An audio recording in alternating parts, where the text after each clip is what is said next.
ഹൈറേഞ്ചിന്റെ കവാടം എന്നതാണ് അടിമാലിയെ അറിയപ്പെടുന്നത്. ഇടുക്കിയിലെ ഏറ്റവും പ്രധാനപ്പെട്ട ടൗണുകളിലൊന്ന്.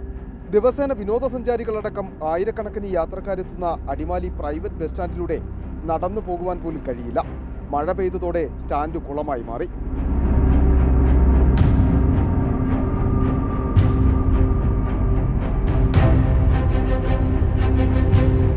പരാതികളും പ്രതിഷേധവുമൊക്കെ ഉയർന്നിട്ടും അധികൃതർ കണ്ണു തുറക്കുന്നില്ല. ഇതോടെയാണ് വേറിട്ട പ്രതിഷേധവുമായി സ്വകാര്യ ബസ് ജീവനക്കാർ രംഗത്തെത്തിയത്.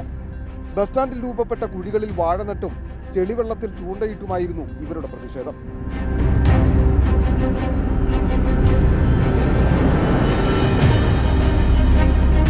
സ്റ്റാൻഡിന്റെ ശോചനീയാവസ്ഥ പലതവണ പഞ്ചായത്തിനെ അറിയിച്ചിട്ടും തിരിഞ്ഞു നോക്കാൻ പോലും തയ്യാറായിട്ടില്ല.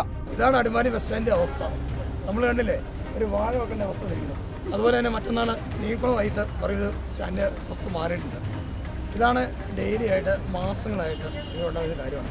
വണ്ടികൾ വരുമ്പോൾ അതിൻ്റെ ഓരോ സിറ്റുവേഷൻ അങ്ങനെയാണ്. അപ്പോൾ ഞങ്ങൾ പഞ്ചായത്ത് അതിനുള്ള ഇത് അവതരിപ്പിച്ചു, അസോസിയേഷൻ അവതരിപ്പിച്ചു. പക്ഷേ യാതൊരു തീരുമാനം ഉണ്ടാവില്ല. വണ്ടികൾ വരുന്നു, അതിൻ്റെ പ്ലേറ്റ് വരെ ഓടുന്ന സാഹചര്യമുണ്ട്.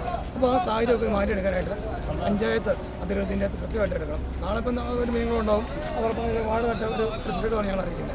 ഞങ്ങൾ തൊഴിലെല്ലാം കൂടിയിട്ട് ആ ഒരു സിറ്റുവേഷന് പഞ്ചായത്തും അസോസിയേഷനും ഇടപെട്ട് നല്ലൊരു തീരുമാനം. പ്രശ്നം ഉടൻ പരിഹരിക്കണമെന്നും ഇല്ലെങ്കിൽ ശക്തമായ പ്രതിഷേധങ്ങൾ ആരംഭിക്കുമെന്നും ബസ് തൊഴിലാളികൾ മുന്നറിയിപ്പ് നൽകി. റിപ്പോർട്ടർ ഇടുക്കി.